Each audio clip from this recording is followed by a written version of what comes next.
직장인을 위한 발화유시와 기화유일의 전략. 때를 아는 자가 승리합니다. 직장에는 신이 있습니다. 그 신의 이름은 타이밍입니다. 능력보다 중요한 건 말의 타이밍입니다. 그 신을 모르면 아무리 유능해도 패하게 됩니다. 같은 아이디어라도 언제 말하느냐에 따라 전혀 다른 운명을 맞이하게 됩니다. 조금 빠르면 성급하다는 평가를 받고 조금 늦으면 눈치 없다는 말을 듣게 됩니다. 능력이 문제가 아닙니다. 문제는 때를 읽는 감각입니다. 회의실에서, 보고서 한 줄에서도 우리는 늘 그 적절한 순간을 놓칩니다. 왜냐하면 대부분의 사람들은 내용만 준비하고 시점은 준비하지 않기 때문입니다. 손자는 말했습니다. 발화유시하고 기화유일하라. 에너지를 일으킬 때는 시간을 잘 택하고 큰 흐름을 움직일 때는 날짜를 잘 골라야 한다는 뜻입니다. 이 말은 단지 군사 전략이 아닙니다. 현대의 직장에서도 똑같이 통하는 성공의 원리입니다. 에너지는 아무 때나 일으켜서는 안 됩니다. 세상 모든 일에는 순간의 문이 있습니다.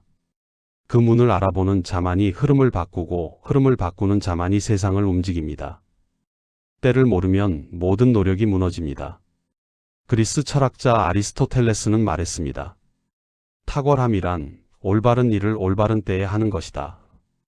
그에게 지혜란 단순한 올바름이 아니라 올바른 타이밍입니다. 아무리 옳은 말이라도 때가 틀리면 폭력이 됩니다. 아무리 좋은 행동이라도 순서가 어긋나면 실패하게 됩니다. 손자와 아리스토텔레스는 시공을 넘어 같은 말을 하고 있습니다. 모든 일에는 때가 있습니다. 에너지는 아무 때나 움직이지 않습니다. 너무 일찍 일으키면 금세 사그라들고 너무 늦으면 이미 기회는 지나갑니다. 진짜 지혜로운 사람은 기회를 만드는 사람이 아니라 기회를 기다릴 줄 아는 사람입니다. 그 기다림 속에서 타이밍은 자라납니다. 기다림은 포기가 아니라 전략적 침묵입니다. 손자의 말 속에는 직장인에게 꼭 필요한 타이밍의 세 가지 원리가 숨어 있습니다. 바로 발화유시, 기화유일, 그리고 에너지의 윤리입니다. 타이밍의 세 가지 원리. 첫 번째 원리입니다. 작은 에너지는 눈치가 아니라 감각으로 포착해야 합니다. 일상 속의 작은 기회, 순간을 선점해야 합니다. 발화는 에너지가 막 살아나는 찰나입니다. 직장에서는 아이디어, 감정, 기회가 스파크처럼 번뜩입니다. 그 찰나를 놓치면 아무 일도 일어나지 않습니다. 회의 중 상사가 잠시 멈칫하는 순간, 모두가 눈치를 보는 1초의 정적, 그때가 기회가 오는 시점입니다. 그 공기를 읽어내는 사람만이 조직의 흐름을 바꿉니다. 이 감각은 눈치가 아닙니다. 눈으로 보는 것이 아니라 공기의 리듬을 읽는 능력입니다. 그것은 기술이 아니라 훈련된 직관입니다.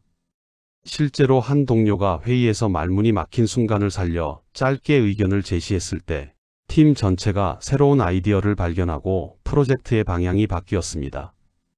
이처럼 작은 에너지 하나가 큰 변화를 만들어냅니다. 두 번째 원리입니다. 큰 흐름은 운이 아니라 축적에서 일어납니다. 거대한 전략적 기회, 날짜를 설계해야 합니다. 기화는 움직임이 본격화되는 시점입니다. 성과, 승진, 팀의 도약은 하루아침에 이루어지지 않습니다. 모든 큰 일에는 축적의 시간이 필요합니다. 평소의 신뢰, 일상의 성실함, 보이지 않는 노력, 그 모든 것이 쌓여야 기회의 문이 열립니다. 손자는 말했습니다. 크게 일으킬 때는 날짜를 택하라. 즉, 준비가 되어도 세상이 받아들일 그날을 기다려야 한다는 뜻입니다. 때로는 능력이 아니라 인내가 찬스를 일으킵니다. 직장에서의 성장은 기회의 발견이 아니라 타이밍의 성숙입니다. 스타트업이나 팀 프로젝트에서도 마찬가지입니다. 평소 작은 성과와 신뢰를 쌓아둔 팀원이 정작 중요한 프레젠테이션에서 결정적 기회를 잡습니다. 그 순간은 준비된 사람만이 누릴 수 있는 날입니다. 세 번째, 에너지는 타인을 지치게도 따뜻하게도 할 수 있습니다. 에너지는 방향을 잘못 잡으면 조직을 어지럽히고 감정의 긴장을 번지게 합니다. 회의 중 감정이 올라와 목소리가 높아지는 순간 그 흐름은 상대를 압박하고 자신도 소모시킵니다. 그러나 올바른 타이밍의 에너지는 사람을 움직입니다. 한마디가 팀의 공기를 바꾸고 한 번의 제안이 조직의 활력을 되살립니다. 결국 에너지의 기술은 감정의 기술입니다. 자신의 열정을 소진하지 않으면서 타인의 마음에 따뜻한 온도를 전하는 것. 그것이 진짜 리더십입니다. 발화유시와 기화유일은 상호 보완적인 관계를 가집니다. 일상의 작은 노력들이 모여 신뢰의 자본을 형성하고 이 자본이 있어야만 큰 기회의 문을 두드릴 자격이 생깁니다. 성실함은 매일의 의무이지만 전략은 특정한 날의 무기여야 합니다. 매일 성실하게 임하며 작은 실을 놓치지 않으면서도 자신의 커리어를 한 단계 끌어올릴 수 있는 큰 일을 항상 마음속에 품고 준비해야 합니다. 성공하는 직장인은 단지 열심히 일하는 사람이 아닙니다. 그들은 발화유시의 정신으로 매 순간을 소중히 여기며 자신의 평판을 쌓아 올리고 기화유일의 지혜로 자신의 역량을 조직의 필요와 결합시키는 전략가입니다. 직장에서 에너지를 다루는 5가지 기술. 관찰의 시간 확보하기. 회의에서 말을 하기 전 10초만 더 관찰합니다.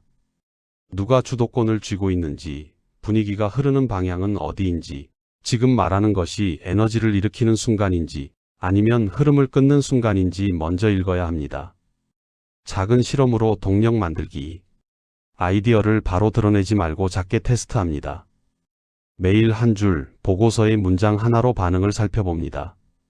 그 작은 동력이 주목을 끌면 그때 본격적으로 키워야 합니다. 감정의 온도 조절하기. 타이밍의 실패는 대부분 감정의 급등에서 발생합니다. 화가 났을 때 바로 메일을 쓰지 않고 기쁜 소식도 한 번 더 다듬어서 전달해야 합니다. 온도가 높을수록 관계는 쉽게 타버립니다. 온도를 낮춰야 오래갑니다. 신뢰라는 연료를 모아두기. 에너지는 연료가 없으면 지속되지 않습니다. 평소의 성실함, 약속을 지키는 태도. 그것이 바로 흐름을 이어주는 연료입니다. 신뢰가 없는 에너지는 금세 사라집니다. 타이밍을 기다릴 줄 아는 인내. 손자가 강조한 것은 기화유일입니다. 즉, 기회를 만드는 것이 아니라 기다리는 것입니다. 직장에서의 인내는 단순한 참음이 아니라 시간을 아는 지능입니다. 때가 오면 움직이고 아닐 때는 조용히 준비해야 합니다. 이것이 흐름을 다루는 자의 태도입니다. 때를 읽는 자 세상을 움직입니다. 세상은 빠르게 변합니다. 모두가 즉시를 외치고 지금 당장을 강요합니다. 그러나 진짜 전략가는 다르게 움직입니다. 그는 지금보다 언제를 더 중요하게 봅니다. 에너지를 너무 일찍 쓰면 스스로 소진됩니다. 너무 늦게 쓰면 아무도 따뜻해지지 않습니다. 그래서 손자는 말합니다.